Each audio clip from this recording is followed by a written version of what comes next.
Pourriez-vous nous expliquer quel projet va prendre forme sur cette parcelle communale qui sera cédée en droit de superficie à l'EVAM?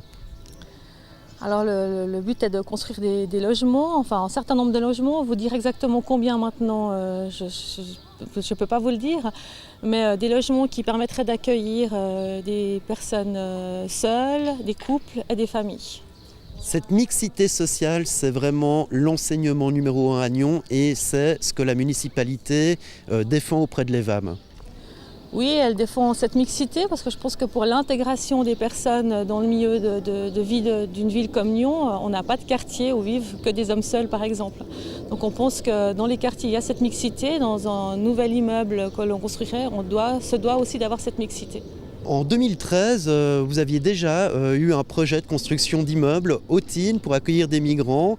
Ça, s'était pas fait. Vous aviez un peu récupéré le dossier et vous aviez assumé jusqu'au bout. Ça va être la même chose puisque vous êtes la dernière représentante de cette municipalité à défendre ces dossiers.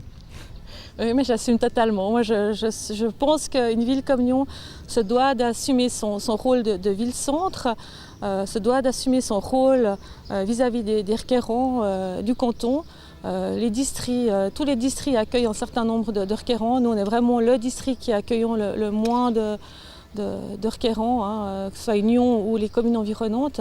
On doit participer à cet accueil, on doit jouer notre rôle. Donc pour moi, il n'y a aucun problème à assurer ce rôle jusqu'au bout. Vous n'avez pas peur d'aller face à un mur, face à des gens bien armés qui feront forcément opposition à ce projet? Alors les oppositions et les recours font partie de tout projet d'urbanisme, quel qu'il soit. Donc ça c'est la vie. Cette parcelle est bien placée, mais elle est mal utilisée, mal valorisée en ce moment. Donc elle sera beaucoup mieux auparavant avec quelque chose qui sera en lien avec tout le quartier. Maintenant c'est un pur dépôt. Par ailleurs, nous devons répondre à la demande, je dirais à l'ordre du canton, de faire notre part pour l'accueil des réfugiés. Le choix aussi de déposer ce préavis lors du dernier conseil communal, est-ce que c'est une stratégie?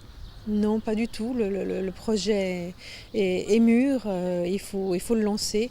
Nous devons depuis des années une réponse à l'EVAM. Nous avions fait quelque chose du côté du quartier des Tines. Maintenant, nous sommes prêts, nous déposons. Le futur municipal en charge de l'urbanisme sera un membre du PLR, tout comme l'est Lebas, membre du PLR. Tout de même, on a l'impression que vous refilez un peu la patate chaude à quelqu'un qui reprend votre décaster de l'urbanisme. C'est pas du tout une patate chaude, c'est juste le service à l'État, le service public, le devoir, la responsabilité de notre responsabilité à servir et à faire ce que le canton nous demande. Donc c'est pas une question de couleur politique. D'ailleurs, M. Lebas est PLR et fait très très bien ce travail. Aucune arrière-pensée alors? Aucune.